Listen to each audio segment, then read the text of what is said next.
Okay, आज एक important chapter का अपने रिवीजन स्टार्ट करेंगे और ये चैप्टर क्या है पहले वो मैं बोल दूं तो चैप्टर का नाम है रिडेम्पशन ऑफ डिवेंचर्स।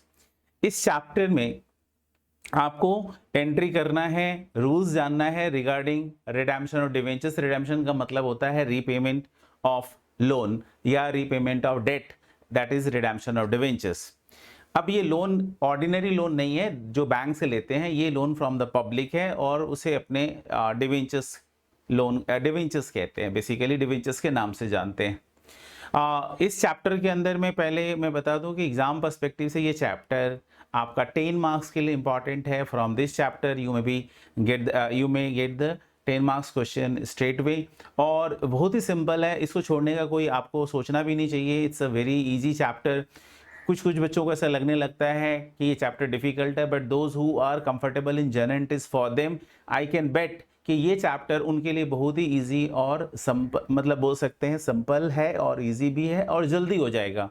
हाँ, इस चैप्टर के लिए जो बेसिक चीज चाहिए वो है इन्वेस्टमेंट चैप्टर आपका किया हुआ हो जो आपके सिलेबस में है, तो वो चैप्टर भी आपका 10 मार्क्स के लिए इंपॉर्टेंट होता है और ये चैप्टर भी 10 मार्क्स के लिए है। मैं लेकिन दोनों में बोलूँगा इसकी आने की प्रोबेबिलिटी ज़्यादा होगी, बिकॉज ये थोड़ा समथिंग न्यू है, अपने ये मानते हैं, तो इससे आपको इससे क्वेश्चन मिलने का चांसेस रहेगा। अभी फटाफट से अपने बात करते हैं कि डिवेंचर्स क्या होता है। कि debenture is a debt acknowledge by the company, ठीक है ना। डिवेंचर एक डेट है जो कि कंपनी एक्नॉलेज करती है, ठीक है।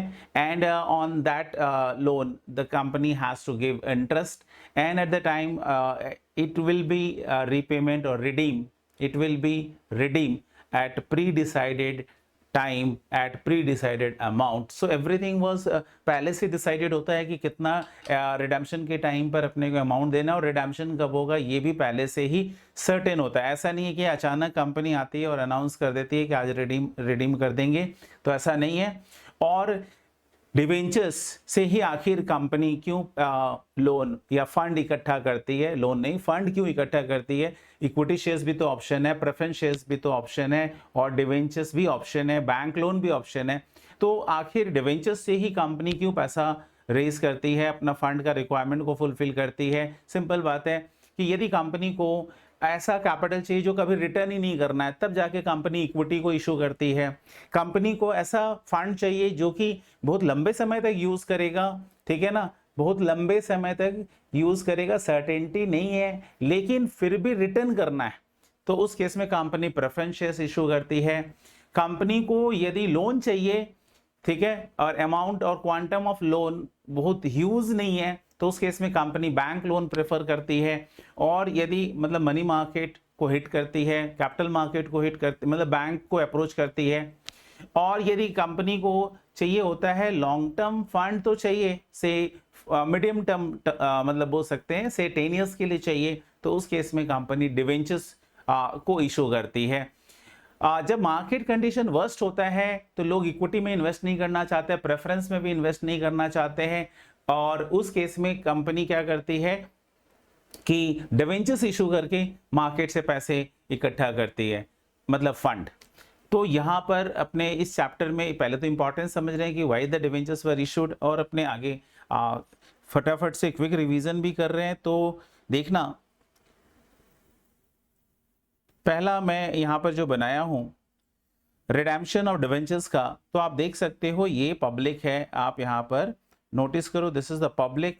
ये जो पब्लिक आपको यहाँ पे दिखाई दे रही है, ये पब्लिक के पास पैसे हैं, ये कंपनी है, इसको पैसे की जरूरत है, फंड की रिक्वायरमेंट है, और वैसा फंड चाहिए कि एक मीडियम टर्म के लिए उसे फंड चाहिए जो रिफंड करना हो। तो उस केस में ये पब्लिक का रुपया जो यहाँ पर आया, तो पब्लिक का रुपया फंड यहाँ पर डिपॉजिट, मतलब फंड जो ये टोटल अमाउंट है वो कंपनी को चाहिए होता है। तो that's why as per the rules 18(2) यानी कि कंपनी को एक ट्रस्ट बनाना पड़ेगा। In case of secure debentures की बात करते हैं तो company has to made a trust, ठीक है ना। And rule 18(2) shares and debentures rules 2014 के तहत कंपनी को एक ट्रस्ट बना देना पड़ता है। वो ट्रस्ट क्या करती है, इस पब्लिक के इंटरेस्ट को प्रोटेक्ट करने के लिए काम करती है। यानी ये ट्रस्ट का काम क्या है, रोल क्या है, ये भी समझ के रखना। तो ये डिवेंचर ट्रस्ट क्या रोल अदा करती है ये भी आपको पता होना चाहिए।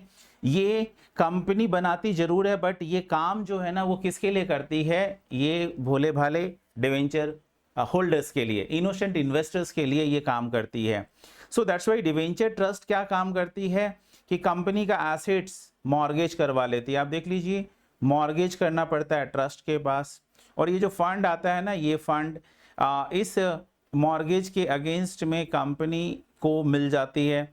तो दैट्स वाई अपने बोल सकते हैं कि उस केस में ये डिवेंचर होल्डर्स का रुपया सिक्योर्ड है। तो ये रुपया डिपेंड करेगा कि ये सिक्योर्ड होगा या अनसिक्योर्ड होगा। तो ये डिवेंचर्स का रुपया, डिवेंचर होल्डर्स का फंड तभी सिक्योर्ड होगा जब ये प्रोसेस को अपनाया गया, ट्रस्ट बनाया गया, और ट्रस्ट बनाकर अल्टीमेटली इस डिवेंचर होल्डर्स के इंटरेस्ट को प्रोटेक्ट करने के लिए ये काम किया गया। इंटरेस्ट मतलब कि इन case of default by the company, the trust have the rights to liquidate the assets, mortgage assets, और उस एसेट्स को बेचकर इस डिवेंचर होल्डर्स के जो ड्यूज है उसको क्लियर किया जा सकता है।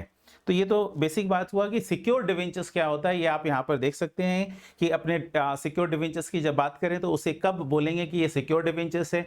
अब हम लोग अनसिक्योर्ड की बात करें कि अनसिक्योर्ड डिवेंचर्स क्या होता है, when such process were not adopted like mortgage of assets नहीं किया गया, तो उस केस में वही डिवेंचर्स क्या हो जाएगा, अनसिक्योर्ड होगा। ये तभी हो सकता है कि पब्लिक अनसिक्योर्ड मतलब लोन देने को तैयार हो जाए। बोला ये कब पॉसिबल है, जब कंपनी को ऐसा लगता है, मतलब पब्लिक को ऐसा लगता है कि कंपनी एक बिग ब्रांड नेम है, अब भागेगी नहीं, डूबेगी नहीं, तब जाकर कंपनी को लोग पैसा दे देते हैं। उसको अपने नेकेड डिवेंचर्स बोलते हैं या उसे अपने अनसिक्योर्ड डिवेंचर्स भी कहते हैं।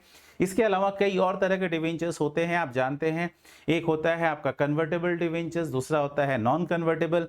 तो सेक्शन 71 सबसेक्शन 1 जो है वो आपका कन्वर्टेबल डिवेंचर्स की बात करता है। और यदि वैसा ऑप्शन है कि debentures can be converted into other forms of securities such as shares, equity shares and the preference shares, तो इन दैट केस उसे कन्वर्टेबल डिवेंचर्स कहते हैं। यानी ऑप्शन है कन्वर्ट करने का। If there is no such option तो उसे नॉन कन्वर्टेबल कहते हैं। सिक्योर्ड और अनसिक्योर्ड मैंने आपको बता ही दिया कि if some sort of securities had been created तो उसे आप सिक्योर्ड बोलेंगे। ऐसा यदि सिक्योरिटीज नहीं रखा गया तो उसे अनसिक्योर्ड बोला जाता है।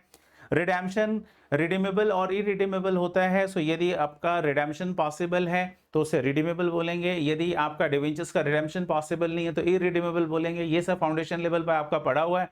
और आपको ये भी मालूम होना चाहिए कि आज के डेट में इरिडीमेबल डिवेंचर्स इशू नहीं हो सकता है, अलाउड ही नहीं है। प्रायोरिटी होता है first debentures, second debentures. First debentures, second debentures मैं आपको एकदम सिंपल भाषा में बोलता हूं कि घर में गेस्ट भी आए हुए हैं और घर के मेंबर भी हैं, तो आप पहले किसको रेंडर करोगे सर्विस, तो बोलते हैं पहले गेस्ट को खिलाएंगे, अतिथि देवो भव। तो ये आप जानते हैं कि हमारे यहाँ पर यही परंपरा है कि हम लोग भूखे रह सकते हैं बट अपने गेस्ट को भूखे नहीं रखेंगे। प्रायोरिटी तो फर्स्ट डिवेंचर, सेकंड डिवेंचर्स में भी वैसे ही प्रायोरिटी है।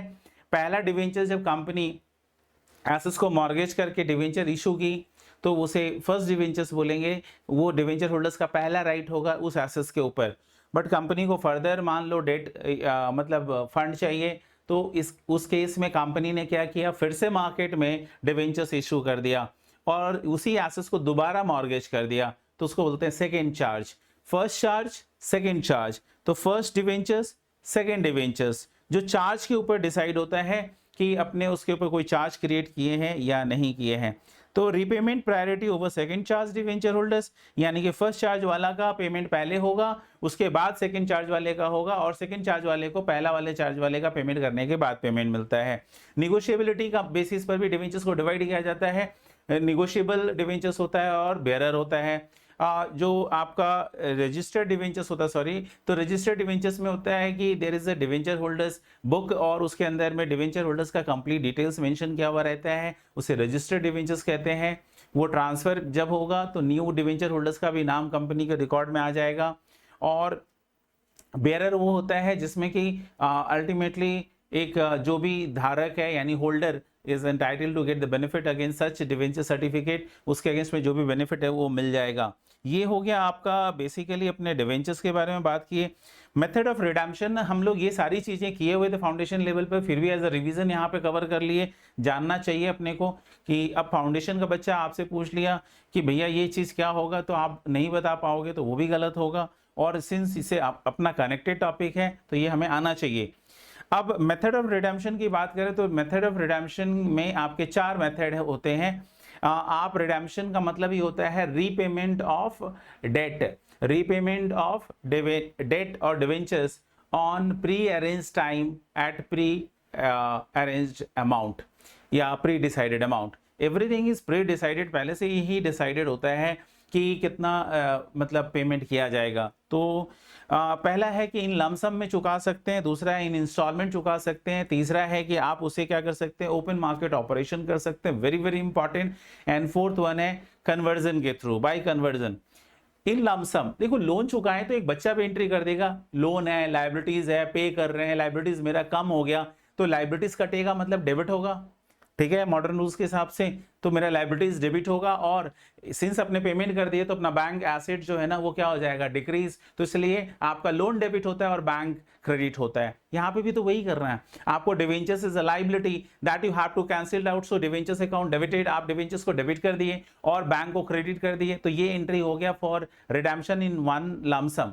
बट इससे पहले आपको बहुत सारे रूल्स भी फॉलो करने पड़ेंगे। ये देखना पड़ेगा कि क्या कंपनी को डीआरआर बनाना है या नहीं, उसका requirement section 71 subsection 4 of the companies act में मेंशन किया हुआ है। तो सेक्शन 71(4) के अंदर में डीआरआर बनाने की बात है। और आपको एक लाइन में बोलूं कि डीआरआर किसको बनाने की जरूरत है, तो उसमें जो नॉन लिस्टेड कंपनीज है एक्सेप्ट उसके अंदर में भी एक्सेप्शन है कि नॉन लिस्टेड कंपनीज को डीआरआर बनाना पड़ता है, वो भी कितना, तो 10% ऑफ द आउटस्टैंडिंग डिवेंचर्स, जो हमारा डिवेंचर्स है उसका 10% हमें डीआरआर बनाना पड़ता है। मैं आगे टेबल में दिखा दूंगा, जो है वो आपको दिखेगा। तो डीआरआर आपको कितना बनाना पड़ता है, 10% ऑफ डिवेंचर्स आउटस्टैंडिंग, वो डीआरआर बनाना पड़ता है। किसको बनाना पड़ता है, non listed companies with certain exception. Exception में कौन सा आ जाता है, तो एक्सेप्शंस में मैं आगे आपको टेबल में बताऊंगा।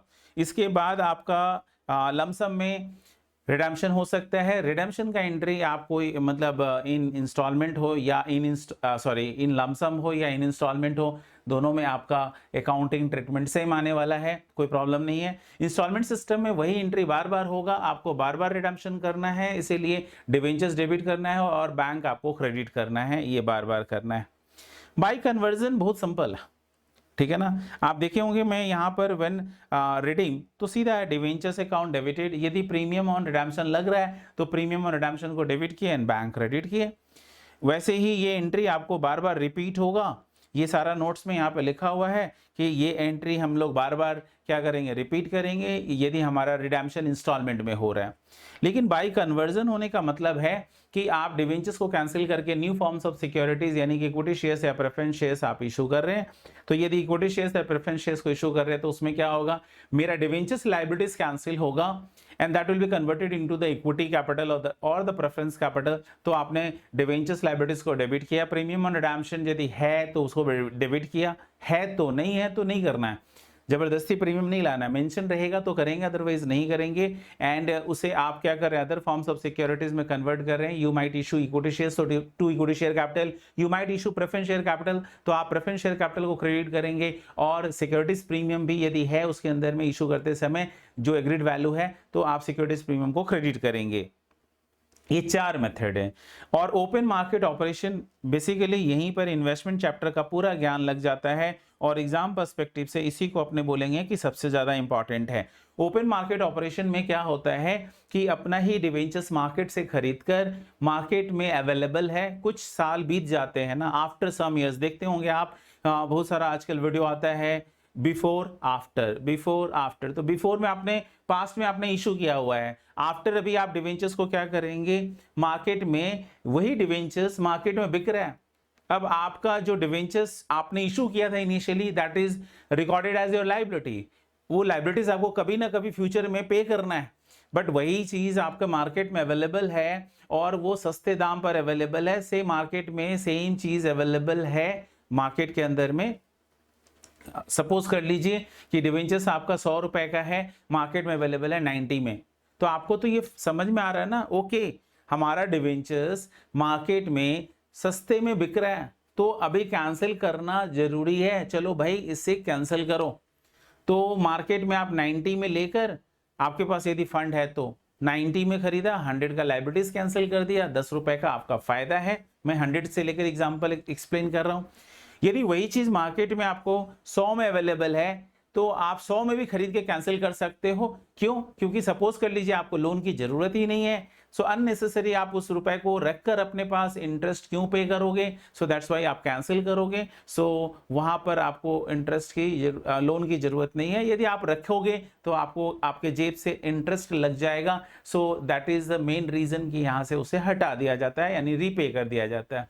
कभी कभी अपने मार्केट में अधिक दाम पर भी खरीद लेते हैं, यानी कि 100 का डिवेंचर्स 105 में भी खरीद लेते हैं और कैंसिल करते हैं। उसका लॉजिक ये होता है कि अपने लॉस सह के भी महंगा में भी खरीद के कैंसिल करते हैं, बिकॉज सीधी सी बात है मेरा इंटरेस्ट जो हम पे कर रहे हैं उस डिवेंचर्स के ऊपर that is much much higher than the prevailing जो इंटरेस्ट रेट है मार्केट के अंदर में उससे काफी हायर साइड में है। दैट इज द रीजन अपने मार्केट से उसे परचेस करके we are cancelling the debentures even at premium.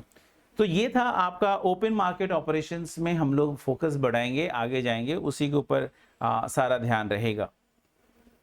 Open market operation में आपको करना क्या है वो ध्यान रखना है, लेकिन उससे पहले आपको ये ध्यान रखिए कि नॉर्मली क्या होता है, डीआरआर आपका स्टेप्स है। मैं ये स्टेप कराता हूं कि नॉर्मली आपको करना क्या होता है। तो first of all you have to create DRR.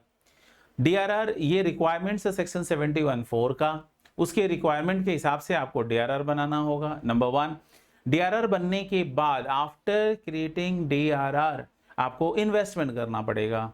उस इन्वेस्टमेंट, नंबर 2 हो गया इन्वेस्टमेंट।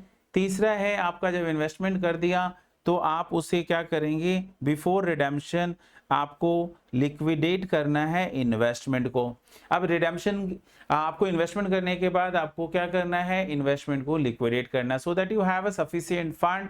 और उसके बाद आप डिवेंचर्स को रिडीम करेंगे, और डिवेंचर्स रिडीम्स करने के बाद आपका डीआरआर का कोई यूज नहीं है, उसे आप जनरल रिजर्व में ट्रांसफर कर सकते हैं। तो डीआरआर को ट्रांसफर कर देंगे जनरल रिजर्व में। If you remember this step ना, तो आपके लिए कहानी ज्यादा आसान है। नंबर 1 डीआरआर बनाइए, नंबर 2 इन्वेस्टमेंट कीजिए, नंबर 3 मैं और उसमें ऐड कर दे रहा हूँ, नंबर 3 आप उसके ऊपर इंटरेस्ट इनकम रिसीव कीजिए, उस इंटरेस्ट इनकम को पीएनएल में ट्रांसफर कर दीजिए। और नंबर 4 है कि आपको क्या करना है, इन्वेस्टमेंट को बेच देना है बिफोर रिडेम्पशन, तो इन्वेस्टमेंट को सेल करिए। नंबर 5 डिवेंचर्स को रिडीम करिए। नंबर 6 डीआरआर को कैंसिल करके आप उसे ट्रांसफर कर देंगे कहां पर, तो डीआरआर को कैंसिल करके उसे ट्रांसफर कर देंगे जनरल रिजर्व में। ये आप 6 स्टेप्स ध्यान रखिए, आपका एंट्री खुद ब खुद बन जाएगा। आपको जानते हैं डीआरआर बनाना है, कोई भी रिजर्व पीएल के अगेंस्ट में बनता है तो PL account debited to DRR. उसके बाद आप इन्वेस्टमेंट करेंगे तो investment account debited to bank. उसके बाद इन्वेस्टमेंट के ऊपर इंटरेस्ट मिलेगा तो बैंक अकाउंट डेबिटेड, मतलब इनकम को मिलने का जो एंट्री होता है bank account debited to interest. Interest को पीएनएल में ट्रांसफर कर दीजिए तो इंटरेस्ट डेबिटेड टू पीएनएल।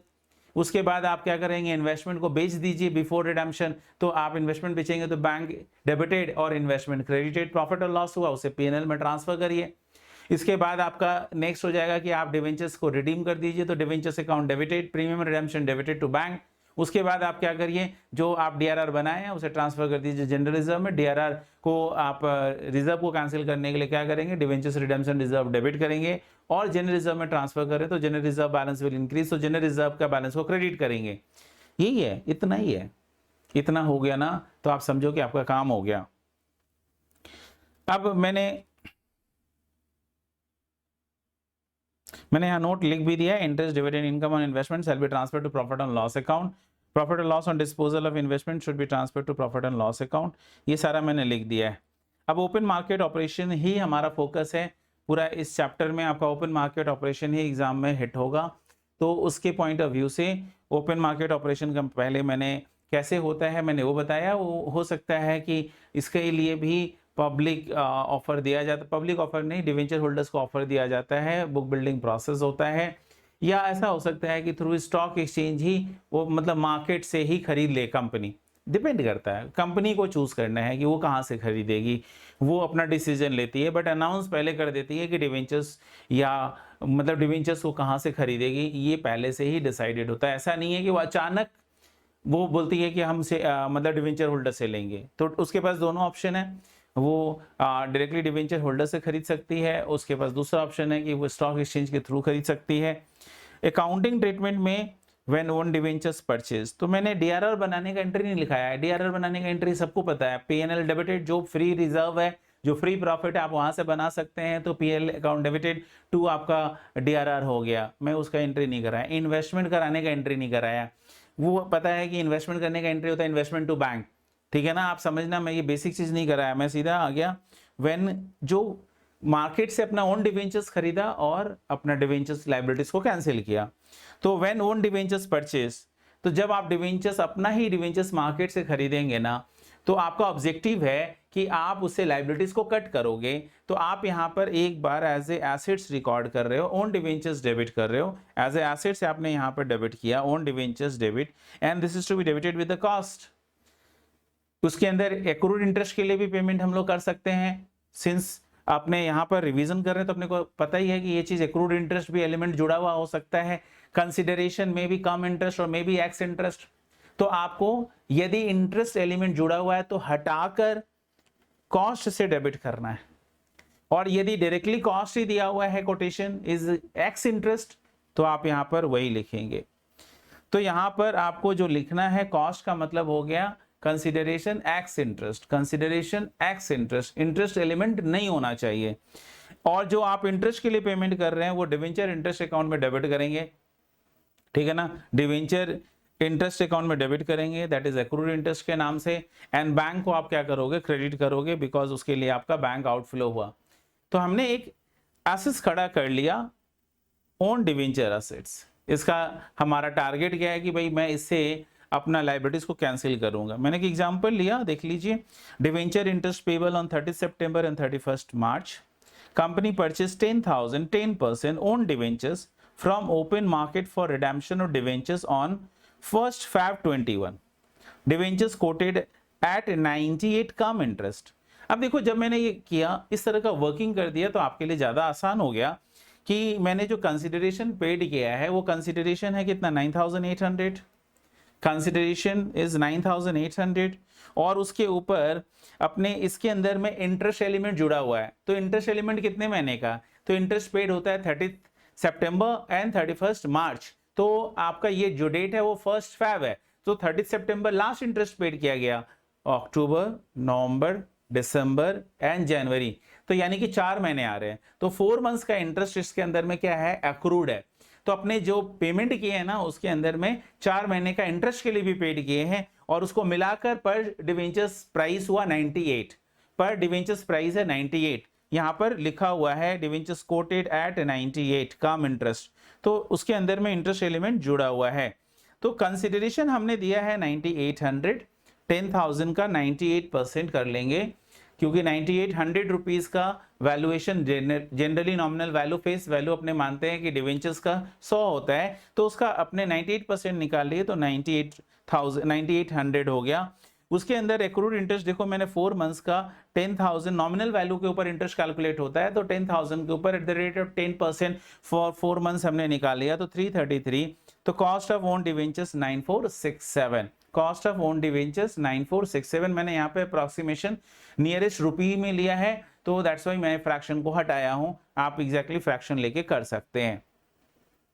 अब इसी को मैं जब एंट्री में डाला, ओके, टोटल 9,800 दे रहे हैं भाई साहब अपने, लेकिन out of which 9467 is the cost of investment, इसीलिए मैंने ओन डिवेंचर्स 9467 से डेबिट किया, ओन डिवेंचर्स को डेबिट किया 9467, और मैं डिवेंचर इंटरेस्ट को डेबिट किया 333, एंड मेरा पेमेंट हुआ 9800। सो 9800 का ब्रेकअप कर दिया गया कि आउट ऑफ 9800 कितना मेरा ओन डिवेंचर्स के लिए गया है और कितना मैंने डिवेंचर इंटरेस्ट के लिए पे किया। तो ये हो गया हमारा अपना ही डिवेंचर्स को खरीदने का। अभी मैं खरीदने का एंट्री किया, ये नयापन है आपके लिए, मैं कर दिया। और उसके बाद आप डिवेंचर्स को रिडीम करेंगे यूजिंग ओन डिवेंचर्स। तो आपको तो पता ही है कि भाई debentures is your liability, own debenture is your asset. ये एसेट्स आपने खड़ा किया है अपना लाइबिलिटीज को कट करने के लिए, so that's why assets and liabilities को कट करेंगे, वो कट करने को रिडेम्पशन बोल रहे हैं। तो रिडेम्पशन करने का एंट्री हो जाएगा आपका परसेंटेज डिवेंचर्स डेबिटेड, ये आप डेबिट करेंगे फेस वैल्यू से। लॉस ऑन कैंसिलेशन हो सकता है कि मैं ज्यादा कीमत पे खरीदा मार्केट से और लायबिलिटीज कंपनी का कट हो रहा है तो मेरा लॉस हो गया, इसलिए loss on cancellation debited. And आपका जो ओन डिवेंचर्स आपने जो एसेट्स खड़ा किया था उस एसेट्स को आप कैंसिल करोगे, तो यहाँ पर ओन डिवेंचर्स जो आपको दिखाई दे रहे हैं वो आपका यहाँ पे कैंसिल हो रहा है। तो टू ओन डिवेंचर्स जो कॉस्ट से आपने डेबिट किया था उसी कॉस्ट से कैंसिल करेंगे। And to profit on cancellation, तो प्रॉफिट ऑन कैंसिलेशन जो है वो बैलेंसिंग फिगर आया। सो ये आप समझ गए, when debentures redeemed using own debentures, अपना ही डिवेंचर्स से रिडीम करें तो क्या एंट्री होगा। बहुत सिंपल है ना, एसेट्स खड़ा किए and by using such assets अपना लायबिलिटीज को कट कर दिए। उस कैंसिलेशन में, इस प्रोसेस में अपना प्रॉफिट हो सकता है और इस कैंसिलेशन में अपना लॉस भी हो सकता है। तो प्रॉफिट और लॉस ऑन कैंसिलेशन आपको वहां पे लिख देना पड़ेगा। फिर मैंने उसे एंट्री में डाला तो देखो भाई मार्केट में वही चीज मुझे 9467 में मिल गया था, लेकिन मेरे लिए वो लाइबिलिटीज कैंसिल कर रहा है 10,000 का, तो लाइबिलिटीज कैंसिल 10,000। ओन डिवेंचर्स जो हमारा बेसिकली क्या है एसेट्स था उसे कैंसिल किया 9467 से। इस प्रोसेस में मेरा 533 का क्या हो गया profit. So profit on cancellation is 533। इस ये एग्जांपल से आपको क्लियर हो गया। ओके, ओपन मार्केट ऑपरेशन कुछ नहीं है। अब आप बोल पाएंगे अरे अपना ही डिवेंचर्स खरीदना है और मार्केट से, तो उसे एक बार ओन डिवेंचर बोल देंगे, एसेट्स बोलकर रिकॉर्ड करेंगे और बाद में उसे लायबिलिटीज कट करेंगे। यही है redemption through open market operation. इतना सिंपल है। अभी एडिक्वेसी ऑफ डीआरआर यानी कि आपका कितना एडिक्वेट बैलेंस मेंटेन करना है। मैंने आपको बताया कि कहीं डीआरआर नहीं लगता, सिर्फ एक ही जगह लगता है, वो आपको याद रखना है। अब थ्योरी लिखने आए तो आप वो पढ़िए, ये टेबल याद रखिए। लेकिन यदि थ्योरी लिखने नहीं आता है तो आपके लिए एक ही प्रैक्टिकल सम्स में आपको 10% जो रिक्वायर्ड है, जो भी आपका डिवेंचर्स आउटस्टैंडिंग है उसका 10% चाहिए, वो भी for all other non listed company. तो कौन से नॉन लिस्टेड कंपनी को डीआरआर नहीं बनाना पड़ता है, बस वो ध्यान रख लीजिए। तो एनबीएफसी एक है और दूसरा है HFC. NBFC regulated by RBI, HFC जो है वो registered with national housing bank, ठीक है, जैसे कि एचडीएफसी है, ठीक है, एचडीएफसी बैंक नहीं, एचडीएफसी। तो एनबीएफसी, एचएफसी, और यदि ये डिवेंचर्स प्राइवेटली प्लेस करते हैं, पब्लिकली तो ये प्लेस कर ही नहीं सकते ना, क्योंकि नॉन लिस्टेड है। Non listed are not allowed to public their debentures और सिक्योरिटीज, ठीक है ना। पब्लिकली वो अपना ये सिक्योरिटीज को इशू कर ही नहीं सकते हैं, तो वो लोग के लिए डीआरआर मतलब प्राइवेटली यदि प्लेस करते हैं तो इन लोगों को छूट दिया गया नॉन लिस्टेड होने के बावजूद कि आप डिवेंचर्स इशू कर सकते हैं, आपको डीआरआर बनाने की जरूरत नहीं है। प्राइवेटली प्लेस का मतलब होता है कि वो अपना प्राइवेटली पब्लिक में ऑफर नहीं देकर अपने नॉन से, जो उनको जानते हैं, उनके सिस्टर कंसर्न, उनके पेरेंट कंपनी, उनके फ्रेंड, किसी मतलब वो कंपनी नॉन में प्राइवेटली पर्सनली मतलब कि फंड जुगाड़ कर सकते हैं, तो उसे अपने बोलते हैं कि प्राइवेटली प्लेस्ड, यानी कि पब्लिकली अपने नहीं ले रहे हैं, और जो पब्लिकली नहीं है वही प्राइवेटली है। पब्लिकली मतलब होता है डंके के चोट पर अनाउंसमेंट कर कर, पेपर में छपवाकर, टीवी में एडवर्टाइजमेंट दिखाकर, सब कुछ आपको सारा ये कंप्लायंस करके तब आप शेयर या डिवेंचर्स इशू करते हैं, उसको बोलते हैं पब्लिकली प्लेस्ड। और प्राइवेटली प्लेस्ड का मतलब होता है कि आप अपने नोन में ही केवल डिवेंचर्स या शेयर्स प्लेस कर रहे हैं, उसको प्राइवेटली प्लेस्ड बोलते हैं। तो यहाँ पर बोलते हैं कि किसी को डीआरआर बनाने की जरूरत नहीं है, केवल नॉन लिस्टेड कंपनी को है। लेकिन उसमें भी छूट दे दिया गया, नॉन लिस्टेड में किसको डीआरआर बनाने की जरूरत नहीं है, तो बोलते हैं कि एचएफसी हाउसिंग फाइनेंस कंपनी, जो कि आपका नेशनल हाउसिंग बैंक के तहत रजिस्टर्ड है, और NBFC non banking financing corporation, जो कि आरबीआई रेगुलेशंस में आ रहे हैं, रजिस्टर्ड है, उनको यदि वो प्राइवेटली डिवेंचर्स को प्लेस करते हैं तो उन्हें अलग से मतलब कि डीआरआर बनाने की जरूरत नहीं है। तो भाई बाकी एक ही चीज ध्यान रखना है कि किसी को भी नहीं करने की जरूरत है। All India financial institutions regulated by RBI, banking company, no need to create DRR. ये आप एग्जाम में थ्योरी लिखने के लिए काम आएगा। NBFC regulated by RBI, and HFC registered with national housing bank, तो नो DRR, ये हो ही गया आपका। All listed company no DRR required. For all other non listed companies आपका ये हो गया, और एक्सेप्शंस भी मैंने लिखा दिया है।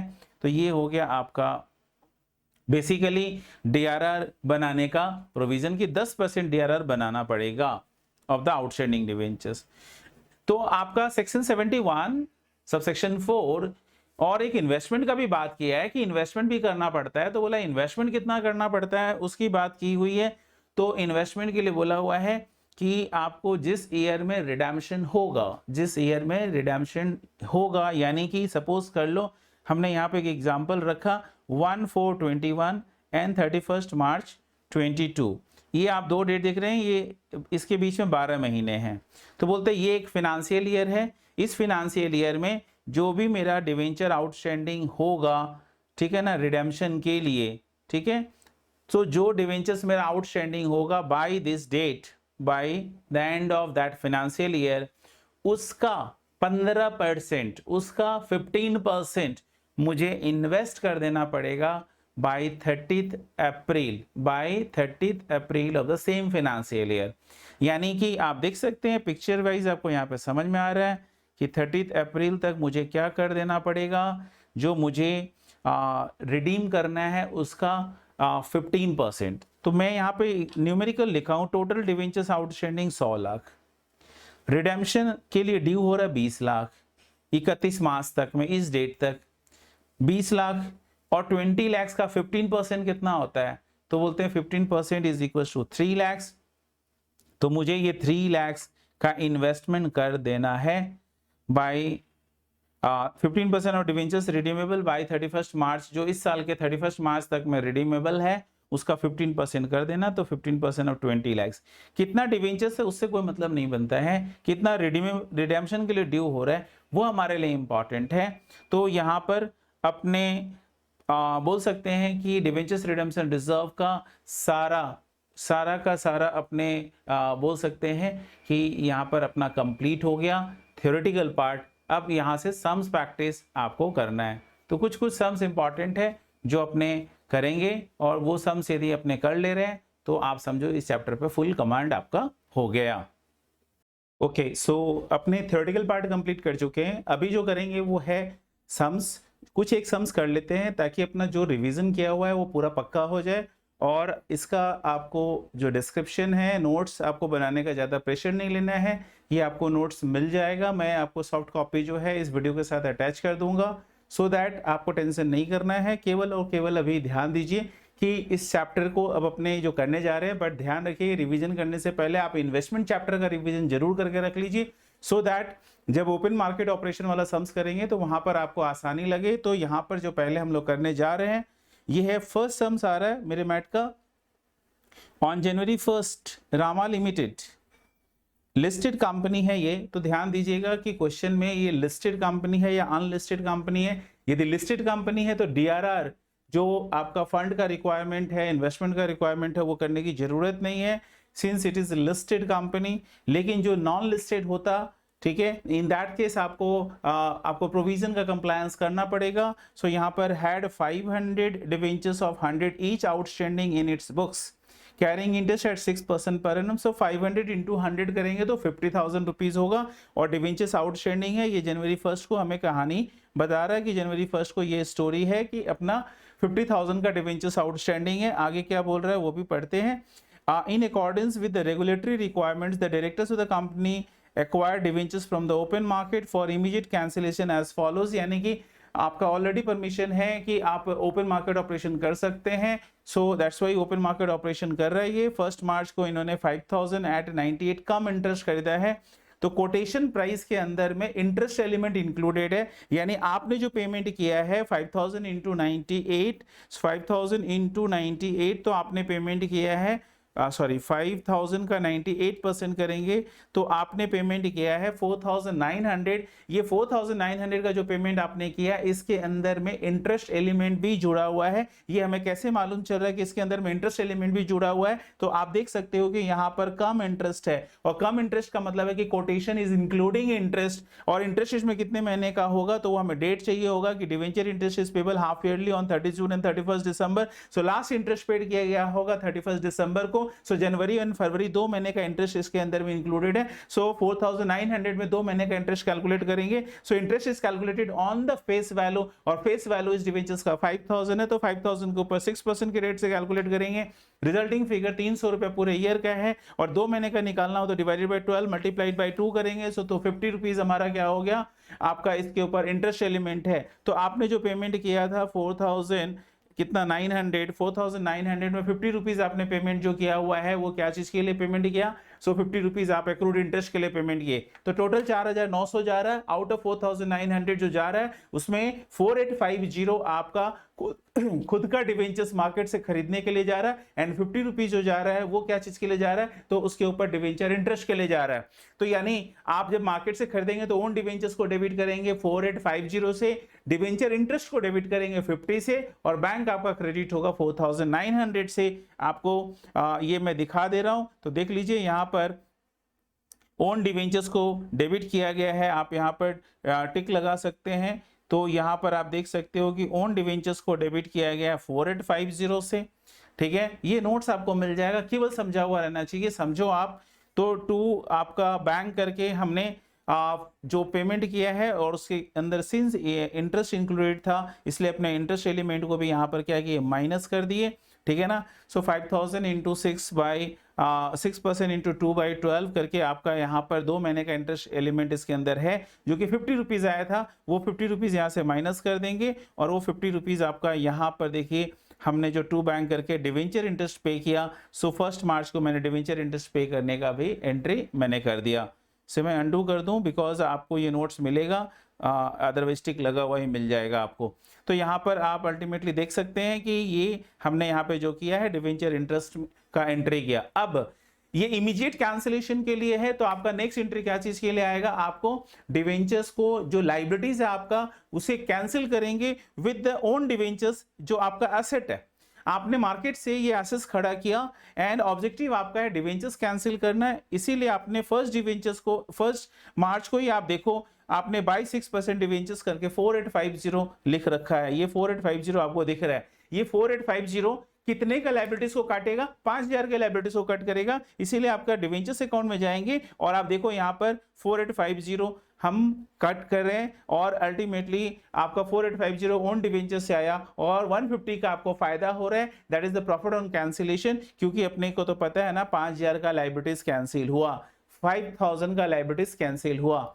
नेक्स्ट सम्स में आगे बढ़ेंगे, तो डेट आ रहा है August 1। ध्यान रखेंगे, इसमें आपको गलती हो जाता है, अक्सर लोग इसको करते जाते हैं और ध्यान नहीं देते हैं कि बीच में और कुछ हो सकता है, तो इसलिए बीच में 30 जून आता है। आपको August 1 से आपका पहले आएगा 30 जून, और 30 जून को अल्टीमेटली हमें पहले इंटरेस्ट रिटाना है। डिवेंचर इंटरेस्ट अब कितने पे देंगे? तो टोटल मेरे पास डिवेंचर्स 50,000 का था, आउट ऑफ विच 50,000 में से 5,000 हमने ऑलरेडी मार्केट से खरीदकर उनका काम कर दिया तमाम। सो बचा हुआ है मेरा 45,000। 45,000 के ऊपर डिवेंचर्स कैलकुलेट करेंगे, तो 45,000 के ऊपर 6% के रेट से कैलकुलेट किया तो आपका कितना आता है? 45,000 के ऊपर 6% के रेट से कैलकुलेट किया तो 2700 पूरे ईयर का, डिवाइडेड बाय 2 कर दिया तो 6 मंथ्स का आ गया 1350। तो 1350 डिवेंचर इंटरेस्ट के लिए एंट्री हो जाएगा 30 जून को। Debenture interest account debited to bank. अब डिवेंचर इंटरेस्ट के लेजर में जाइए, और डिवेंचर इंटरेस्ट के लेजर में देखिए 1350 दिख रहा है, 30 जून को टू बैंक करके यहां दिखाया हुआ है। हो गया भाई, आगे बढ़ेंगे। सम्स क्या बोल रहा है? अब हम 1 अगस्त को जा सकते हैं। हमने इस बार जो खरीदा है वह 10,000 आपका फेस वैल्यू है, और ये आपने खरीदा है 100.25, और इसके अंदर में भी इंटरेस्ट एलिमेंट जुड़ा हुआ है, यानी कि आपने जो पेमेंट किया है वो कितना किया? 10,250। 10,000 का डिवेंचर्स 10,250 में खरीदा, बट इसके अंदर में इंटरेस्ट एलिमेंट जुड़ा हुआ है। इस बार इंटरेस्ट कितने महीने का होगा? तो लास्ट इंटरेस्ट पेड किया गया है 30 जून को। सो 30 जून से जुलाई 1 महीना बीत चुका है, यानी कि 1 महीने का आपको सिर्फ इंटरेस्ट इसके अंदर में इंक्लूडेड है, एक्रूड इंटरेस्ट, तो 1 महीने का इंटरेस्ट निकालना चाहिए। 10,000 के ऊपर आपको 6% के रेट से यदि निकालते हैं तो पूरे ईयर का हो जाता है। 10,000 के ऊपर अपने 6% के रेट से निकालते हैं तो 600 रुपीज होता है, डिवाइडेड बाई 12 कर देंगे, मल्टीप्लाइड बाई 1 करेंगे, 50 रुपए इंटरेस्ट है। तो इसका मतलब है टोटल हम दे रहे हैं 10,250 एंड आउट ऑफ विच 10,250 या 10,025, कैलकुलेशन करके देख लीजिए 10,000 कितना आ जाएगा, 25 ही आएगा। तो 10,025 रुपए में 50 रुपए आपने दिया है इंटरेस्ट के लिए, तो बच जाएगा 9975। तो अपने 9975 क्या चीज के लिए दिए, ओन डिवेंचर्स को खरीदने के लिए दिए, वो हमारा कॉस्ट है। और 25 रुपीज हमने क्या चीज के लिए, 50 रुपीज क्या चीज के लिए दिया है, तो 50 रुपीज मैंने इंटरेस्ट के लिए दिया, तो 50 मेरा इंटरेस्ट के लिए गया। और अल्टीमेटली हम एंट्री करेंगे own debentures debited, debenture interest debited and to bank करके आप 50 रुपीज लिखोगे। और ये आप देख लो यहाँ पर आपको दिख रहा है, ये डिवेंचर इंटरेस्ट में 50 रुपीज मैंने दिया है 1 अगस्त को, और ओन डिवेंचर्स में मैंने दिया 9975। टोटल हमने दिया था 10,250 का 25 का, और 10,025 में हमने एंट्री कर दिया। अब ध्यान रखना 9975 हम यूज करेंगे to cancel my debenture liabilities, और डिवेंचर लाइबिलिटीज मेरा है कितना, तो बोले मेरा डिवेंचर लाइबिलिटीज अल्टीमेटली है कितना, तो बोलते हैं डिवेंचर्स लाइबिलिटीज 10,000 इसके अगेंस्ट में कैंसिल होगा, बिकॉज इसका फेस वैल्यू 10,000 है। सो फेस वैल्यू याद रखिएगा कि फेस वैल्यू कटेगा, बट आपके घर में ये आया 9975 में, तो डिवेंचर्स अकाउंट को कैंसिल कीजिए 9975 और डिवेंचर्स अकाउंट में चले जाइए, और डिवेंचर्स अकाउंट में आप लिखेंगे ओन डिवेंचर्स 9975, 25 का इसके ऊपर आपको फायदा हुआ, तो 25 रुपीज आपने प्रॉफिट ऑन कैंसिलेशन करके डाल दिया, प्रॉफिट ऑन कैंसिलेशन करके आपने 25 डाला। सो ये हो गया आपका 6% डिवेंचर्स को कैंसिल करने के लिए एंट्री। अभी नेक्स्ट आगे क्या है, अगला ट्रांजेक्शन्स देख लीजिए, दिसंबर 15 है, तो दिसंबर 15 ऑब्वियस है कि ये आपका एक्स इंटरेस्ट है, मतलब आपको अलग से इंटरेस्ट के लिए भी रुपया देना पड़ेगा। 2500 इज द फेस वैल्यू, उसका आप निकाल दीजिए 98.5%, तो रिजल्ट है 2462.5, 2462.5। तो आपने 2500 का डिवेंचर्स खरीदा है, कितने में, 2462.5। मैंने इसे अप्रोक्सीमेशन इन द नियरेस्ट रुपी कर दिया, तो 2463 ले लिया, तो इसलिए मेरा खर्चा 2463 डिवेंचर ओन डिवेंचर्स मेरे घर में आया 2463 में। और अलग से इंटरेस्ट का भी रुपया देना पड़ेगा, वो मेंशन नहीं किया हुआ है, लेकिन एक्स इंटरेस्ट है, दैट मीन्स कि आपको अलग से इंटरेस्ट का भी रुपया देना पड़ेगा। तो इंटरेस्ट के लिए आपका कितना आ जाएगा, तो इंटरेस्ट आप दोगे 69 रुपीज कैलकुलेट करके आ रहा है। कैसे आ रहा है, तो 2500 के ऊपर एट द रेट ऑफ 6% निकालेंगे एंड 5.5 मंथ्स का आएगा। 5.5 मंथ्स का क्यों आएगा, आप देख सकते हैं यहाँ पर कैलकुलेशन 2500, और इसके ऊपर आप दिसंबर 15 डेट देख लीजिए, तो लास्ट इंटरेस्ट पेड हुआ होगा 30 जून को, और अभी नेक्स्ट जो इंटरेस्ट आएगा वो आएगा 31 दिसंबर। तो बीच में आपका अभी पड़ गया, तो बीच में पड़ने के कारण 5.5 महीने का इंटरेस्ट इसके ऊपर एक्रूड हो जाते हैं। तो 5.5 महीने का इंटरेस्ट अपने यहाँ पर क्या करेंगे, 5.5 मंथ्स का इंटरेस्ट कैलकुलेट किए, जो कि 67 आ रहा है, तो 69 आ रहा है, तो 69 का हम लोगों ने एंट्री कर लिया डिवेंचर इंटरेस्ट टू बैंक। अभी आपने जो डिवेंचर्स खरीदा है इसका पर्पस तो सीधी सी बात है, कैंसिलेशन ऑफ लाइबिलिटीज है, तो आप लाइबिलिटीज कैंसिल करो। लाइबिलिटीज कैंसिल करने के लिए करोगे क्या, तो बोलते हैं कि लाइबिलिटीज कैंसिल करने के लिए ओन डिवेंचर्स अकाउंट में जाएंगे और आप 2463 बाय 6% डिवेंचर्स बोल के लिख देंगे, लेकिन इससे लाइबिलिटीज कैंसिल होगा 2500 का, तो आपका 37 का प्रॉफिट होगा, इसीलिए 6% डिवेंचर्स अकाउंट में 2463 आपने टू ओन डिवेंचर्स लिखा और यहां पर 37 लिखा।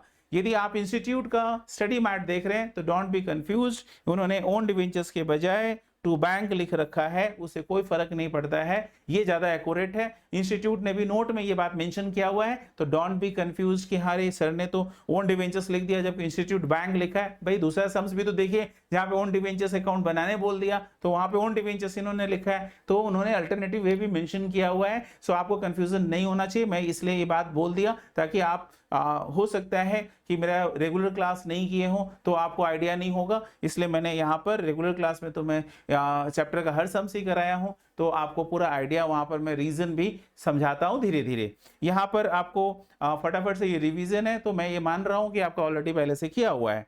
अब लास्ट में डिवेंचर इंटरेस्ट हमें देना है, तो डिवेंचर इंटरेस्ट का आपको बैलेंस देख लीजिए कि डिवेंचर का बैलेंस कितना बचा। तो 50,000 शुरू में था, आपने उसमें से 5,000 यहाँ रिडीम कर दिया, उसके बाद 10,000 यहाँ रिडीम कर दिया, उसके बाद आपने 2,500 का फिर से रिडीम किया, बैलेंस कितना बचा, 32,500 बैलेंस बच गया। एंड ऑन 32,500 आप डिवेंचर इंटरेस्ट दोगे 6 मंथ्स का, जो कि अमाउंट आता है debenture interest account debited generated to bank करके आएगा। और देखिए 975 आया। यहाँ पे भी मैंने वर्किंग्स दिखा दिया, 50,000 माइनस 5,000 माइनस 10,000 माइनस 2,500, उसके ऊपर 6% फॉर 6 मंथ्स और 975 का इंटरेस्ट आया।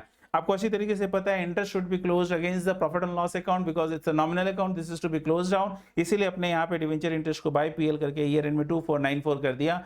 और जो आपका 6% डिवेंचर्स अकाउंट है, the balance had been written there, and finally आपका जो own debentures है उसमें कोई बैलेंस बचता नहीं है because that were used to cancel the debentures liabilities immediately.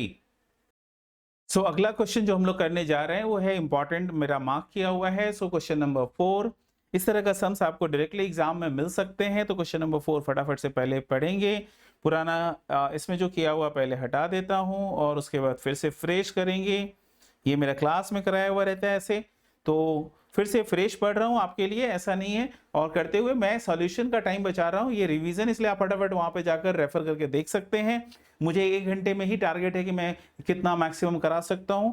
तो चलिए फटाफट से आते हैं, देखते हैं क्या लिखा हुआ है। The following balances appeared in the books of paradise limited, company है अनलिस्टेड कंपनी, ये ध्यान से देखिएगा, किसी में छूटने का चांस रहेगा। और फिर मेंशन कर रहा है other than AIFI banking, NBFC and HFC, यानी इनके लिए ये मैंडेटरी हो जाता है कि ये 10% का DRR बनाए और 15% का इन्वेस्टमेंट भी मेंटेन करें। और ये बैलेंस बोल रहा है 14X1 को 12% डिवेंचर्स है 7.5 लाख रुपए। तुरंत आपका कैलकुलेशन चलना चाहिए फिर कि 7.5 लाख रुपए यदि डिवेंचर्स हो तो 10% DRR कितना मेंटेन करना चाहिए, बोलो 75,000 मेंटेन करना चाहिए। और साथ ही साथ अल्टीमेटली और मुझे इन्वेस्टमेंट कितना करना चाहिए, तो 7,50,000 का 15% यदि हम कैलकुलेट करते हैं तो 1,12,500 का मुझे इन्वेस्टमेंट मेंटेन करना चाहिए। तो यहाँ पे DRR बैलेंस ही 25,000 है। ये लो कर लो बात कि यहाँ पे तो शॉर्टेज है कितने का, 50,000 का, इसका मतलब है 50,000 का मुझे और DRR बनाना पड़ेगा और ईयर के बिगिनिंग में ही बना देंगे।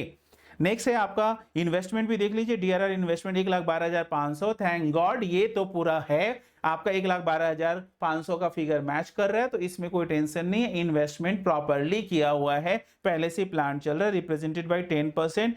1125 secured bonds of the details दे रहा है कि वो कहां इन्वेस्ट कर रखा, क्या रेट से उसके ऊपर इंटरेस्ट मिलता है। Annual contribution to the DRR was made on 31st March every year, हर साल कब करते हैं वो भी बता दिया। On 31st March X2 balance at bank was 7,50,000 before receipt of interest. तो यहां पर बोला है कि 31 मार्च 2002 यानी ईयर एंड में आपको बता दिया कि बैंक में कितना रुपए अवेलेबल है, 7,50,000 है। सेम नंबर्स मेंशन कर रहा है, तो आप कंफ्यूज मत होइए कि यहाँ पे भी 7.5 लाख, यहाँ पे भी 7.5 लाख, तो दोनों का मतलब कुछ दोस्त होंगे, ऐसा कुछ नहीं। ये बैंक बैलेंस है, वो डिवेंचर्स का बैलेंस है। उसके बाद आगे क्या बोल रहा है वो भी देख लो, बोल रहा है the investments were realised at par for redemption of debentures at a premium of 10% on the above date. तो इन्वेस्टमेंट्स वर रियलाइज यानी कि इन्वेस्टमेंट को बेच रहा है भाई, इन्वेस्टमेंट बेच रहा है मतलब कि bank account debited to investment. और कितने का इन्वेस्टमेंट है, तो 1,12,500 का इन्वेस्टमेंट है, तो 1,12,500 को बेच दीजिए, सेम दाम पे बेचा है, no profit no loss.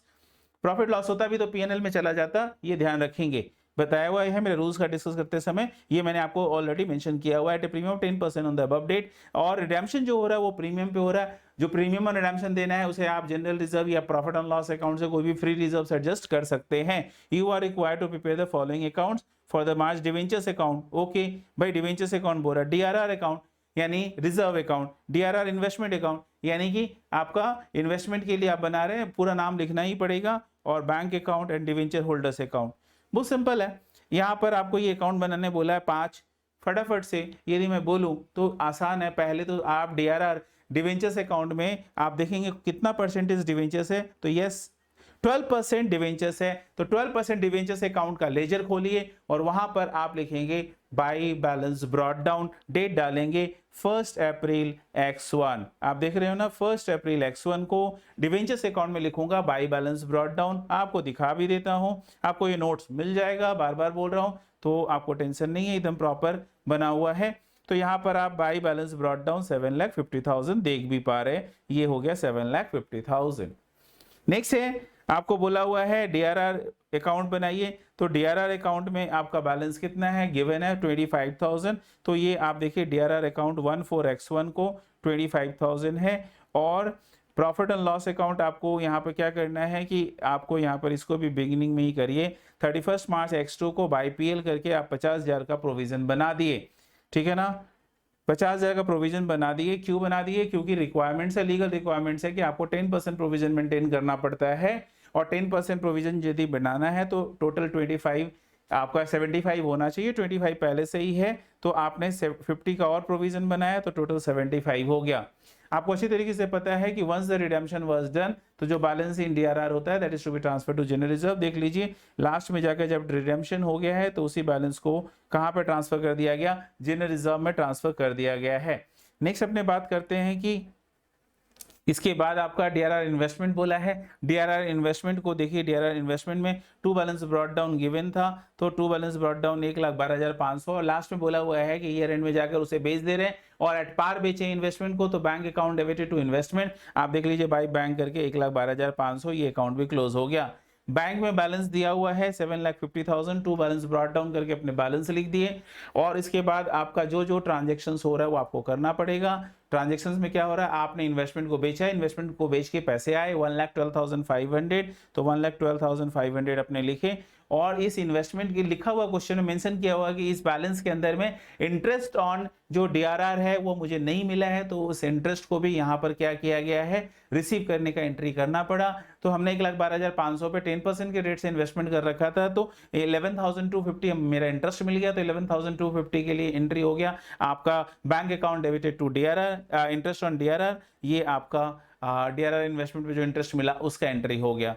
Last में जो आपका अब रिडेम्पशन करना है, क्योंकि क्वेश्चन में बोला हुआ है कि due for redemption at a premium, कहां पे बोला हुआ है, at a premium 10% on the above date, तो रिडेम्पशन जो करना है वो एट प्रीमियम होगा। तो आपको 7.5 लाख का है डिवेंचर्स। अब रिडेम्पशन यदि करना है तो डिवेंचर्स इज योर लायबिलिटीज, तो डिवेंचर्स अकाउंट डेबिटेड, ठीक है, प्रीमियम और redemption account debited to debenture holders. अब डिवेंचर्स को डेबिटेड किए अपने 7.5 लाख से, उसके ऊपर 10% प्रीमियम देना है, तो 75,000 हमारा क्या हो गया, प्रीमियम और रिडेम्पशन का आ गया। एंड डिवेंचर होल्डर्स को कितना देना है, 8,25,000। तो चलिए फटाफट से आप देखेंगे, मैंने डीआरआर 12% डिवेंचर्स अकाउंट में टू डिवेंचर होल्डर्स करके मैंने लिख दिया 7.5 लाख। डिवेंचर होल्डर्स में जाकर मैंने इसे बाई 12% डिवेंचर्स करके 7.5 लाख, और बाई प्रीमियम और रिडेम्पशन 75,000।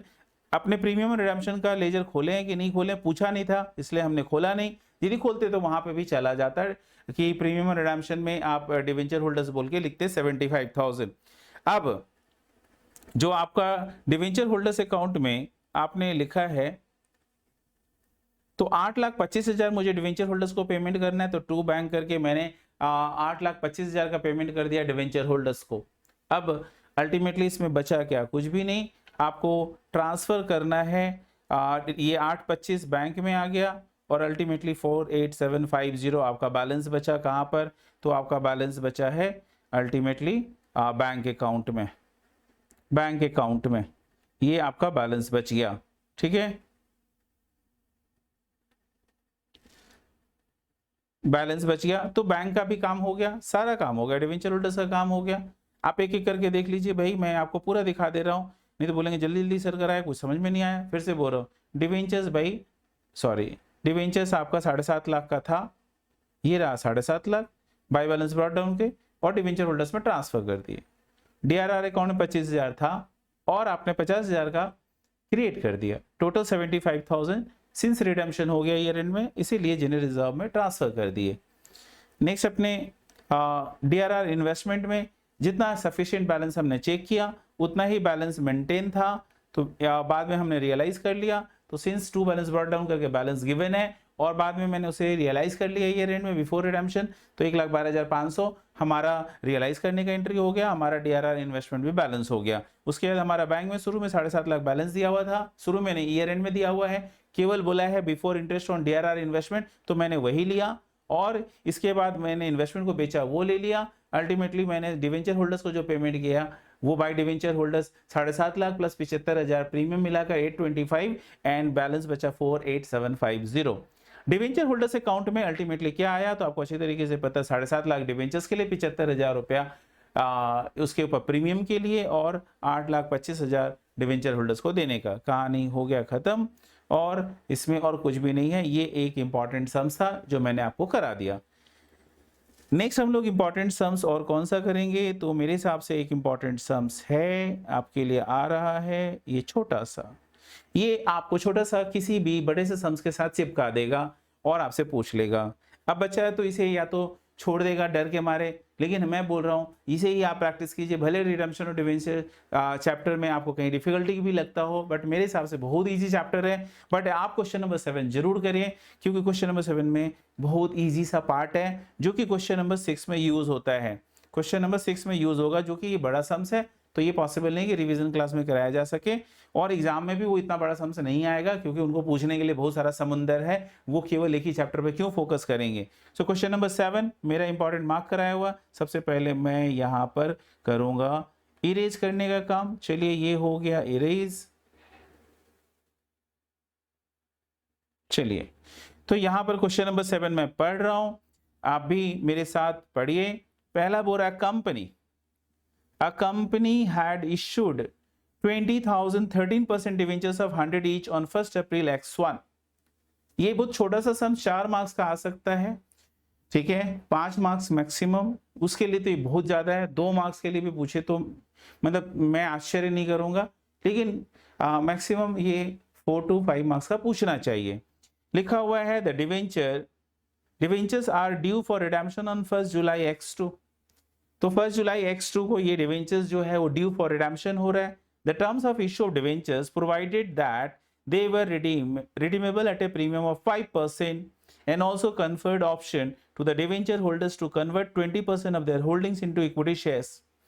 यानी यहाँ पर क्या बोला कि डिवेंचर होल्डर्स के पास राइट्स है कि वो चाहे तो अपना होल्डिंग को 20% होल्डिंग को कन्वर्ट कर सकते हैं, किसमें, इक्विटी में। 20% इक्विटी को डिवेंचर्स को कन्वर्ट कर सकते हैं इक्विटी में, और भाई जो बोलेंगे नहीं हम इक्विटी में नहीं लेना चाहते तो कैश भी ले सकते हैं। नॉमिनल वैल्यू ऑफ ₹10, यानी कि इक्विटी का नॉमिनल वैल्यू 10 होगा, बट इक्विटी शेयर्स का इशू प्राइस 15 होगा, यानी कि ये कन्वर्जन का सम है। Debenture holders holding 2500 debentures didn't exercise the option. भाई 2500 ने बोला नहीं भाई मैं हाथ जोड़ता हूं, मुझे माफ कर दीजिए, मैं ये कन्वर्जन स्कीम में नहीं जाऊंगा, मुझे अलग ही रखिए, मैं अपना कैश लूंगा। ओके, तो बाकी लोग कन्वर्जन स्कीम में जाएंगे। टोटल कंपनी का 20,000 शेयर्स है एंड 20,000 डिवेंचर्स है, and out of which 2,500 debentures ने मना कर दिया, तो 2,500 डिवेंचर्स के ऊपर ये स्कीम एप्लीकेबल नहीं होगा। तो बैलेंस कितना बचा, 20,000 माइनस 2,500, यदि अपने बात करें तो बैलेंस बचा 17,500। 17,500 के ऊपर यदि कोई स्कीम अप्लाई करता है कन्वर्जन स्कीम, तो मैक्सिमम 20% ही तो कर पाएगा। तो 17,500 का 20% यदि अपने करते हैं तो कितना हो जाएगा, 3,500। सो मैक्सिमम 35%, 3,500 डिवेंचर्स में भी कन्वर्टेड इनटू व्हाट, इक्विटी। अब डिवेंचर्स रिडीम कैसे होगा वो भी हमें जानना है, तो ये आप देख लीजिए, ये वाला लाइन मत भूलिएगा। लिखा हुआ है the terms of the issue of debentures provided that they were redeemable at a premium of 5%। तो भाई उनको मिलेगा कितना, 5% ऐड करके मिलेगा, 3,500 का रिडीमेबल वैल्यू कितना होगा, 105। 3,500 into 105 is equals to 3,67,500। 3,67,500 is what, redeemable amount, but this is to be satisfied by what, by issue of the equity shares। So this is to be divided by what, issue price of the shares, so that in order to get the number of equity shares issued, so you have to divide this by 15। so 15 से divide करो, तो divided by 15 is equals to कितना, 24,500। तो 24,500 will be the number of equity shares to be issued। तो 24,500 हो जाएगा number of equity shares। उसके ऊपर प्रीमियम भी है। तो आपसे पूछा क्या है, calculate the number of equity shares to be allotted to the debenture holders exercising the option to the maximum. तो दैट्स वाई आपको तो आंसर हो ही गया, डिस्कशन हो ही गया। कैसे प्रेजेंट करना है वो मैं यहाँ दिखा दूं, 5 6 7 6 7, ये रहा 7 नंबर सम्स।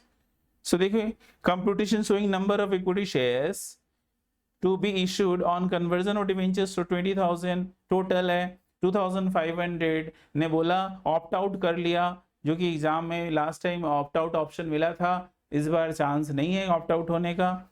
मिल जाए तो पता नहीं, यदि अब कोविड केसेस तो कंट्रोल में आ रहा है, वैक्सीनेशन भी हो रहा है, तो होप्स हो कि ऑप्ट आउट नहीं है। लेकिन यहाँ पे 2,500 ने बोला मैं तो इस स्कीम में नहीं जाऊंगा। सो 20,000 माइनस 2,500, 17,500 ये ऑप्टेड फॉर कन्वर्जन। 17,500 में भाई सबको पूरा थोड़ी मिल जाएगा, सिर्फ 20% तक ही मिल सकता है, तो 20% इज इक्वल टू 3,500, और 3,500 में 105 से मल्टीप्लाई कर दिया तो redemption value in rupees terms आ गया। And this is to be satisfied by और discharge by issue of the equity shares. तो इक्विटी शेयर्स का इशू प्राइस 15 है, so the value redemption value divided by issue price, तो number of equity shares 24,500 shares to be issued. तो ये 24,500 shares आपका issue करना पड़ेगा। नेक्स्ट अपने क्वेश्चन नंबर 8 भी मार्क कर रखे इंपॉर्टेंट, तो ये भी मैं करा देता हूँ, ये लास्ट कराऊंगा। हाँ ये अच्छा है, इंपॉर्टेंट है, आप इसे जरूर करिए मेरे साथ। मैं सोचा था नहीं कराऊंगा, बट फिर भी लग रहा है कि करा देना चाहिए। ये सम्स क्यों छोड़ूं आप लोगों के लिए, एग्जाम में कहीं आ गया तो आप मुझे ही कोसेंगे सर ये वाला भी करा दिए होते काश। तो Libra limited recently made a public issue in respect of which following information is available. तो ये इंफॉर्मेशन अवेलेबल है फॉर द लिब्रा लिमिटेड। क्या क्या है? Number of partly convertible debentures 2 lakh, ठीक है। Face value and issue price is 100 पर debentures.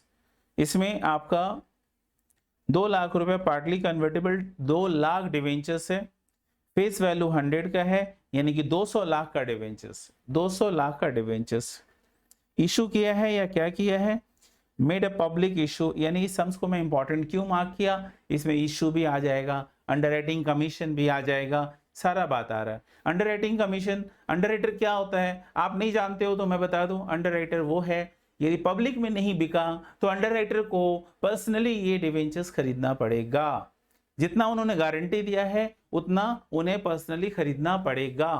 तो दैट्स व्हाई पब्लिक में नहीं भी बिका, कंपनी को टेंशन फ्री है कंपनी, बिकॉज कंपनी जानती है कि अंडरराइटर ये डिवेंचर्स खरीद लेगा। सो दैट्स व्हाई अब आ जाओ आगे बात करते हैं, आगे क्या बोल रहे हैं। तो number of partly convertible debentures 2 lakh numbers है, ध्यान रखना इस बात का। कन्वर्टेबल पोर्शन इसमें से 60% है, and date of conversion on expiry of 6 months from the date of closing of issue. तो जिस दिन इशू क्लोज हुआ उसी दिन से आपको डेट ऑफ इशू क्लोज का आगे डेट देगा कि कब क्लोज हो रहे हैं, वहां से 6 महीने के अंदर अंदर कन्वर्जन स्कीम लागू हो जाएगा। Date of closure of subscription 15x1, तो फर्स्ट में x1 से 6 महीना काउंट करेंगे और वो डेट ऑफ कन्वर्जन होगा। सिर्फ 60% ही कन्वर्जन एलिमेंट है, 60% ही कन्वर्ट हो पाएगा, 40% का कैश पेमेंट होगा। डेट ऑफ अलॉटमेंट 16x1 है। भाई इंटरेस्ट कैलकुलेट, यदि डिवेंचर के ऊपर मुझे इंटरेस्ट देना है तो वो 1 जून से काउंट होगा जिस दिन हमारा अलॉटमेंट हुआ। Rate of interest on debentures 15% है, 15% के रेट से अपने इंटरेस्ट देते हैं। कब देते हैं वो देख लीजिए, payable from the date of allotment. Value of equity shares for the purpose of conversion 60%। तो ये नहीं बोला कि अपने कब देते हैं, लेकिन यहाँ पर बोला हुआ है कि interest payable on debentures half yearly on 30 सितंबर एंड 31 मार्च। तो 15% के रेट से देते हैं और डेट हमारा पेमेंट डेट है 30 सितंबर एंड 31 मार्च को अपने इंटरेस्ट देते हैं। अंडरराइटिंग कमीशन 2% है। भाई कोई खाली पीली आपको क्यों गारंटी दे देगा कि पब्लिक में यदि उनका डिवेंचर्स नहीं बिका तो आपको वो डिवेंचर्स वो खुद खरीद लेगा, बिल्कुल फ्री में नहीं देगा। तो इसका मतलब है कि यदि कोई गारंटी दे रहा है तो अगेंस्ट दैट वो कमीशन चाहेगा, तो कमीशन के लिए उसका बोल दिया गया भाई 2% उसका कमीशन होगा। And number of debentures applied by the public नहीं लिखा हुआ, बट इसका मतलब पब्लिक ही है। पब्लिक ने 1.5 लाख डिवेंचर्स का एप्लीकेशन किया, लो जिसका डर था वही हुआ, अंडरराइटर का रोल आ गया। यानी कि 2 लाख डिवेंचर्स जो कि पब्लिक में अल्टीमेटली क्या होने चाहिए थे, बिकने चाहिए थे, 1.5 लाख बिका। नो टेंशन, कंपनी बोल रही है टेंशन नहीं। क्यों भाई, हमने तो कुछ कमीशन दिया है ना अंडरराइटर को, सो अपना टेंशन नहीं है, ये अंडरराइटर का टेंशन है। अपने तो अंडरराइटर्स को ये चिपका देंगे, डिवेंचर्स बेच देंगे, अंडरराइटर को पैसा देना पड़ेगा कंपनी को। इसीलिए अंडरराइटर कोई ऑर्डिनरी पर्सन नहीं बनता है, उसकी काफी अच्छी ट्रैक रिकॉर्ड होना चाहिए। कोई भारी भरकम फाइनेंशियल इंस्टीट्यूशंस ही आपका अंडरराइटिंग का काम करता है। ऑर्डिनरी करेगा तो हाथ बोलेगा भाई मैं तो सरेंडर्ड, हाथ ऊपर कर लेगा, मैं तो दे नहीं पाऊंगा। सो दैट्स व्हाई ऑर्डिनरी लोगों को नहीं बनाया जाता है। ये उनका फाइनेंशियल बैकग्राउंड देखकर ही अंडरराइटर को सेलेक्ट किया जाता है कि फाइनेंशियली वो स्ट्रांग है या नहीं। सो अभी एंट्री करने बोला है, सो सबसे पहले इशू करेंगे। पब्लिक से जो एप्लीकेशन आया 1 मई को, उसका एंट्री करेंगे। क्या एंट्री होगा? Bank to debenture application, bank to 15% debenture application, ये आएगा आपका। तो ये होगा आपका पहला entry, bank to debenture application, और मैंने फिगर्स इन लैक्स कर दिया। तो आप देख सकते हैं बैंक टू डिवेंचर एप्लीकेशन आपको दिख रहा है। डेट भी ध्यान दीजिएगा, 1 मई X1 को 150 लाख है ये। पब्लिक से 200 लाख नहीं आया, 150 लाख ही आया। बैंक टू डिवेंचर एप्लीकेशन, ये हो गया एंट्री पब्लिक से मिलने का। नेक्स्ट अपने आगे बढ़ेंगे तो अलॉटमेंट का डेट आ जाएगा, और अलॉटमेंट डेट हो जाएगा 1 जून X1। अब जैसे ही अलॉटमेंट करेंगे तो डिवेंचर एप्लीकेशन को कैंसिल करेंगे। तो डिवेंचर एप्लीकेशन डेबिट 150 लाख। हमारा शॉर्टेज था कितने का? 50 लाख का शॉर्टेज था। तो अपने बोलेंगे भाई अंडरराइटर्स तुमने शॉर्टेज किया है तो तुमसे मैं कलेक्ट करूंगा। तो underwriter becomes the debtors and company का डिवेंचर्स लायबिलिटीज 200 लाख से क्रिएट हो गया। ये 1 जून X1 को ये एंट्री हुआ। आप समझ गए? पहले एप्लीकेशन मिला 150 लाख का, और फिर अपने उसको अलॉट कर दिए। अलॉटमेंट करने का एंट्री हो गया आपका 200 लाख से अलॉटमेंट करने का एंट्री हो रहा है। नेक्स्ट अपने बात करेंगे कि भाई अलॉट, जैसे अंडरराइटर ने अपना काम पूरा किया तो अंडरराइटर को 2% के रेट से कमीशन मिलना चाहिए। ऑन द इशू प्राइस दिया जाता है। तो 200 लाख उसका इशू प्राइस है, 200 लाख का 2% कैलकुलेट करेंगे तो 4 लाख अल्टीमेटली अपना अंडरराइटर का कमीशन आ जाएगा। तो यहाँ पर आपका 4 लाख अंडरराइटिंग कमीशन खर्चा डेबिटेड। देना किसको? अंडरराइटर को देना है 4 लाख। अब अंडरराइटर से लेना कितना? 50। अंडरराइटर को देना कितना? 4। सो 50 एंड 4 डिफरेंस आपको पता ही है 46 लाख बनता है। तो अंडरराइटर से 46 लाख कलेक्ट करने का एंट्री होगा। तो ये देखिए 46 lakh under bank account debited to underwriter कर लिए अपने, क्योंकि 46 लाख हमें कलेक्शन हो गया। अभी आपको पता ही है कि अब इंटरेस्ट देना पड़ेगा। इंटरेस्ट 30 सितंबर को देना है और 31 मार्च है, 2 डेट दिया हुआ है। तो इंटरेस्ट 30 सितंबर को सबसे पहले आप इंटरेस्ट दो। इंटरेस्ट 200 लाख पे देना पड़ेगा आपको, और आपका इंटरेस्ट काउंट होगा 1 जून से। सो जून से यानी जून, जुलाई, अगस्त, सितंबर 4 महीने होते हैं। तो 4 महीने का इंटरेस्ट देखिए मैंने 200 लाख यहाँ पर दिखाया भी है। 200 लाख के ऊपर 15% के रेट से 4 मंथ्स के लिए मैंने निकाला तो ये 10 लाख आ गया। तो 10 लाख डिवेंचर इंटरेस्ट दिया गया। इंटरेस्ट सिंपल है, debenture interest debited to bank. ये 30 सितंबर हो गया। उसके बाद आपका कहानी है 31 अक्टूबर को कन्वर्जन आ गया। कन्वर्जन बोला था 6 महीने बाद। कब से 6 महीना? तो डेट ऑफ जो इशू था उससे, डेट ऑफ अलॉटमेंट से नहीं, ये जिस दिन हमारा इशू क्लोज हुआ। सो मई से हम 6 महीना काउंट करेंगे। मई, जून, जुलाई, अगस्त, सितंबर, अक्टूबर। 31 October will be the date of conversion, और 60% ही कन्वर्जन होगा। सो 200 लाख का 60% करेंगे तो 120 लाख होगा। तो 120 लाख से अपने एंट्री करेंगे। 15% debentures debited 120 lakh. To equity share capital आपका 20 lakh and to securities premium 100 lakh. अब ये कैसे? तो आप देख लीजिए शेयर का दाम 60 रुपीज रखा गया है, ठीक है ना, जिसमें 60 रुपीज है, 10 रुपया कैपिटल है एंड 50 रुपये प्रीमियम है। तो मैं ये देख लीजिए यहाँ पर है, मैं आपको सॉरी मैं यहाँ पर पढ़ के नहीं बताया, लिखा हुआ है payable from the date of allotment. Value of equity shares for the purpose of conversion 60, face value 10। तो 60 रुपया रखा गया वैल्यू, लेकिन उसका फेस वैल्यू है 10, तो 50 रुपया प्रीमियम है। उसके अकॉर्डिंगली ही आपका ये एंट्री 31 अक्टूबर को हुआ। इसके बाद 31 मार्च आता है लास्ट एंट्री डिवेंचर इंटरेस्ट देने का। तो डिवेंचर इंटरेस्ट देने का एंट्री कितने अमाउंट का डिवेंचर्स होगा? तो ध्यान दीजिए कि यहाँ पर आपका 31 अक्टूबर लास्ट इंटरेस्ट पेड किया गया होगा, और कन्वर्जन आपका लास्ट इंटरेस्ट पेड किया गया होगा 30 सितंबर, sorry 30 September is the last date of payment of interest, है ना, last date of paying interest. अब उसके बाद 30 सितंबर के बाद 31 अक्टूबर को कन्वर्जन हो गया। यहां से कैलकुलेट कीजिए गैप, सितंबर गया बीत चुका है, लास्ट है, और अक्टूबर का लास्ट है, यानी यहाँ के बीच में गैप जो है ना 1 महीने का है, 1 मंथ का गैप है, 1 महीने का गैप है दोनों के बीच में।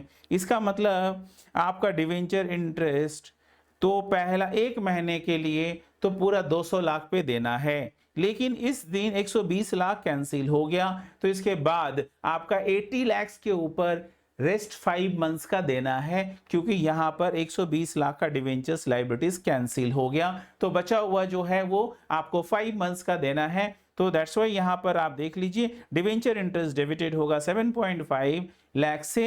ये कैसे आया, यहां पर वर्किंग दिखाया हुआ है, ये सब वर्किंग भी किया हुआ है। डिवेंचर इंटरेस्ट देख लीजिए, डिवेंचर इंटरेस्ट यहां पर ये जो एक महीना आपको दिख रहा है यहाँ पर दिया गया है 200 लाख के ऊपर, यहाँ पर कन्वर्जन हो गया 120 लाख, तो यहाँ से 5 मंथ्स है, तो इस 5 मंथ्स के लिए आपका 80 लाख के ऊपर दिया जाएगा। तो देख लीजिए यहाँ पे 200 लाख के ऊपर आपको जूम करके दिखा दूं, ठीक ही नहीं रहा, 200 लाख के ऊपर 15% के रेट से 1 मंथ्स का है, और 80 लाख के ऊपर 15% के रेट से 5 मंथ्स का है, 7.5 लाख ऐसे आया। तो ये था इंपॉर्टेंट सम्स और पूरा revision with sums.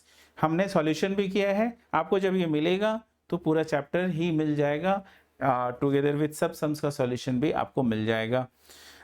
Thank you. और मैं आपको बता दूं आपके लिए पहले से भी बहुत सारा चैप्टर का रिवीजन अपलोड किया हुआ है, जैसे ब्रांच का पूरा 3 आवर्स में पूरा ब्रांच सभी methods including foreign branch conversion rules सारा सम्स करके किया हुआ है, दैट इज ब्रांच का रिवीजन भी आपका डाला हुआ है, एंड मेनी मोर। मेरा चैनल आप सर्च करेंगे या तो आप देख रहे हैं वीडियो तो जरूर मेरे चैनल जानते हैं, तो यू विल फाइंड कि मैं अब यहाँ से और भी वीडियो आगे जाकर आपको इस तरीके का ही वीडियो में लेकर आने वाला हूँ, जो कि आप एग्जाम टाइम में क्विक रिवीजन कर सकते हैं। Thank you for watching this video.